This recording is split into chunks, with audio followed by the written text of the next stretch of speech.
Oke, Judika baru saja meluncur ke ruang dengar Anda, mengantarkan kita ke menit yang ke-14 ya. Tinggalkan pukul 19 waktu Radio Kota Batik. Dan masih saya lanjutkan untuk Anda kawan. Kita ngobrolin soal buku, kayaknya seru nih ya. Karena buku ini menurut saya sih ya, ini keren banget karena berbicara tentang bagaimana seseorang bisa mengelola keuangannya secara psikologisnya ya. Nah, tadi sudah kita bahas mengenai pengantarnya. Pada pengantar ini ada satu premis yang menarik bahwa mengelola uang dengan baik ini tidak ada hubungannya dengan kecerdasan Anda dan lebih banyak berhubungan dengan perilaku Anda. Dan perilaku itu sukar diajarkan bahkan kepada orang-orang yang sangat cerdas sekalipun. Ya, perlu digaris tebal tuh ya di bawahnya. Iya. Iya, mau sepintar apapun kalau kita itu tidak punya perilaku, nah itu dia attitude, itu penting banget.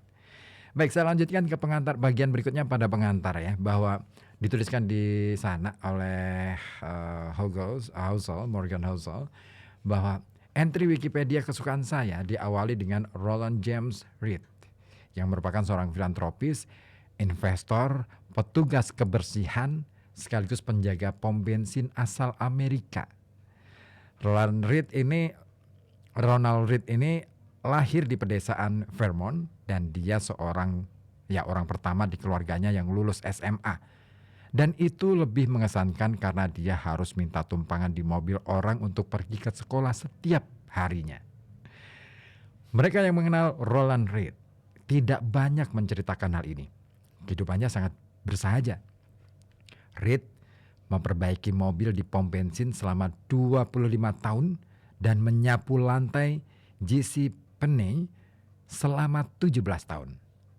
Dia membeli rumah 2 kamar seharga $12.000 dan hidup di sana sampai meninggal. Dia ditinggal mati oleh istrinya ketika berumur 50 tahun dan tidak pernah menikah lagi. Seorang kawan mengenang bahwa hobi utamanya adalah memotong kayu bakar. Reed meninggal pada tahun 2014. Umurnya 92 tahun.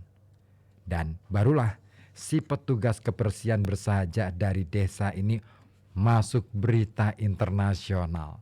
Ya, kenapa? Tahun 2014. 2.813.503 orang Amerika meninggal. Tak sampai 4.000 punya harta di atas 58 juta ketika mereka meninggal. Ronald Reed adalah salah satunya. Di surat wasiatnya, sang mantan petugas kebersihan mewariskan 52 juta kepada anak-anak tirinya dan 56 juta lebih kepada rumah sakit dan ini dia, perpustakaan setempat. Mereka yang mengenal Reed kaget. Dari mana dia dapat uang sebanyak itu? Ternyata tak ada rahasianya. Tak ada kemenangan lotre atau warisan besar. Reed menabung berapapun yang bisa dia tabung dan menginvestasikannya di saham blue chip. Dia kemudian menunggu sampai puluhan tahun selagi tabungan kecil berlipat-lipat menjadi $8 juta lebih.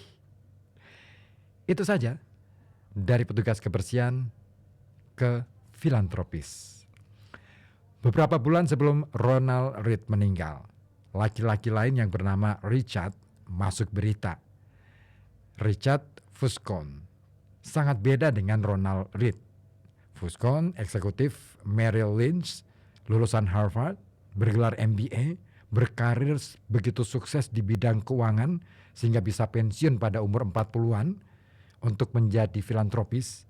Dan dia ini mantan CEO Merrill Lynch, David Komatsky, memuji keahlian bisnis, kepemimpinan, pertimbangan bagus dan integritas pribadi Fuscon ini. Bahkan majalah bisnis Cranes pernah memasukkan dia di satu daftar pebisnis sukses 40 di bawah 40. Kemudian, seperti si eksekutif teknologi pembuang koin emas itu tadi ya, segalanya buyar.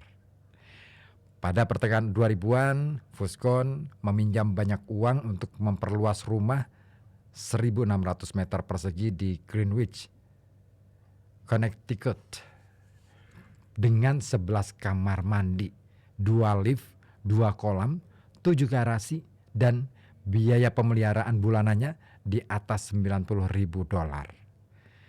Kemudian krisis keuangan 2008 melanda. Krisis itu menghajar keuangan hampir semua orang. Rupanya Fuscon jadi hancur luluh. Utang besar dan aset tak liquid membuatnya bangkrut. Dan sekarang saya tak punya pendapatan, katanya ke hakim perkara kebangkrutan pada tahun 2008. Pertama, rumahnya di Palm Beach disita. Pada tahun 2014 giliran rumah mewahnya di Greenwich, dan 5 bulan sebelum Ronald Read mewariskan hartanya untuk derma, rumah Richard Fuscon, di mana para tamu mengingat asyiknya makan dan dansa di atas atap transparan kolam renang dalam ruang, dijual dalam lelang barang sitaan dengan nilai 75% taksiran perusahaan asuransi. Ronald Read sabar, Richard Fuscon tamak. Itu saja yang membuat perbedaan besar pendidikan dan pengalaman keduanya tidak berpengaruh. Pelajarannya di sini bukanlah supaya kita lebih meniru Roland dan jangan seperti Richard. Walau itu bukan nasihat buruk. Yang menarik dari cerita-cerita itu adalah karena hanya terjadi di bidang keuangan. Dalam bidang apa lagi seseorang tanpa gelar sarjana, pelatihan, latar belakang, pengalaman formal dan koneksi bisa mengalahkan seseorang dengan pendidikan, pelatihan, dan koneksi terbaik? Saya kesulitan mencarinya. Mustahil memikirkan cerita orang seperti Ronald Read melakukan transplantasi jantung lebih baik daripada dokter bedah lulusan Harvard, atau merancang gedung pencakar langit lebih hebat daripada arsitek terhebat. Tidak akan ada cerita petugas kebersihan mengalahkan insinyur nuklir top dunia. Ya, mengelola uang dengan baik tidak ada hubungannya dengan kecerdasan. Anda lebih banyak berhubungan dengan perilaku Anda. Dan perilaku sukar diajarkan, bahkan kepada orang-orang yang sangat cerdas. Saya akan lanjutkan lagi setelah kita simak terlebih dahulu kumandang azan waktu Isya untuk wilayah Kota Pekalongan dan sekitarnya. Segenap kerabat kerja Radio Kota Batik mengucapkan selamat menunaikan ibadah sholat Isya untuk Anda di wilayah Kota Pekalongan dan sekitar.